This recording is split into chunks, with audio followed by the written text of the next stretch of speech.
अस्सलाम वालेकुम प्यारे दोस्तों, कुर्बानी का मौसम है तो कुर्बानी के हवाले से बात करते हैं कि कुर्बानी किन लोगों को करनी चाहिए। कुर्बानी बच्चे पे फ़र्ज़ नहीं, कुर्बानी नाबालिग पे फ़र्ज़ नहीं, कुर्बानी गुलाम और कर्ज़ में मकरूज़ आदमी पे फ़र्ज़ नहीं, कुर्बानी हर साहिब हैसियत पर फ़र्ज़ है, कुर्बानी गरीब पर जो बहुत गरीब है मस्कीन है उस पर फ़र्ज़ नहीं, साहिब हैसियत पर है जिसके पास पैसे हों वो कुर्बानी करे, चाहे वो अपना जानवर ले सकता है चाहे कहीं हिस्सा डाल सकता है तो वो कुर्बानी करे और उसका गोश्त का तीसरा हिस्सा साथ वाले हमसाए जो कुर्बानी नहीं कर सके उनमें ज़रूर दे। कुर्बानी के मौके पर हमसाइयों को नहीं भूलना चाहिए, फ्रिज को माफ़ कर देना चाहिए। एक बात, दूसरी ख़ास बात कुर्बानी के हवाले से कि दोस्तों सिर्फ जानवर की कुर्बानी ही नहीं हम पर फ़र्ज़, ऐसे लोग जो जानवर की कुर्बानी नहीं कर सकते, मैं एक और चीज़ बताता हूँ उसकी कुर्बानी ज़रूर करना, ये हर एक पर फ़र्ज़ है। वो कुर्बानी गरीब पर भी फ़र्ज़ है, छोटे पर भी फ़र्ज़ है, बड़े पर भी फ़र्ज़ है, मस्कीन पर भी फ़र्ज़ है, अमीर पर भी फ़र्ज़ है।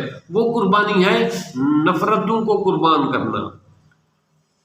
नफ़रतों को कुर्बान करें, हसद को अपने दिल से निकाल के उसकी कुर्बानी दें, अपने कीने से के हवाले से कुर्बानी दें, कीना दिल से निकाल दें और एक दूसरे से नफ़रत की कुर्बानी दें, नफ़रत को ख़त्म करें और करीबी अजीज़ों से नफ़रत और झगड़े की कुर्बानी दें, उनके साथ मोहब्बत और प्यार शुरू करें।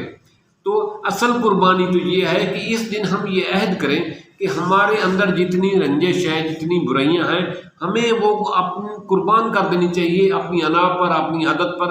हमें नेक रास्ते पर, अच्छे रास्ते पर, भलाई के रास्ते पर, सुलह के रास्ते पर, प्यार के रास्ते पर वापस आ जाना चाहिए। असल कुर्बानी ये है। तो कुर्बानी के जानवर के हवाले से बात करें तो कुर्बानी का जानवर बेऐब होना चाहिए। लेला दुम्बा जो है वो उसकी कद जो है वो साल के बराबर पूरी नज़र आनी चाहिए, जानवर के बराबर। इसी तरह बकरा धुंधा होना चाहिए और जो है गाय वो चौगी या धुंधी होनी चाहिए। तो ये कुर्बानी के लिए शर्त है, लेकिन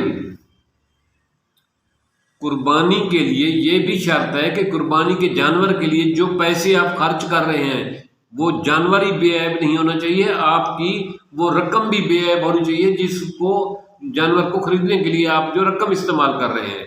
अगर आपकी रकम दागदार है, आपकी रकम ऐबदार है, आपकी वो दौलत ऐबदार है जिससे आप कुर्बानी का जानवर खरीद रहे हैं, तो मैं गारंटी से ये बात कहता हूँ आपकी कुर्बानी नहीं होगी। तो थोड़ा सा गौर कर लेना बेटा। थैंक्स।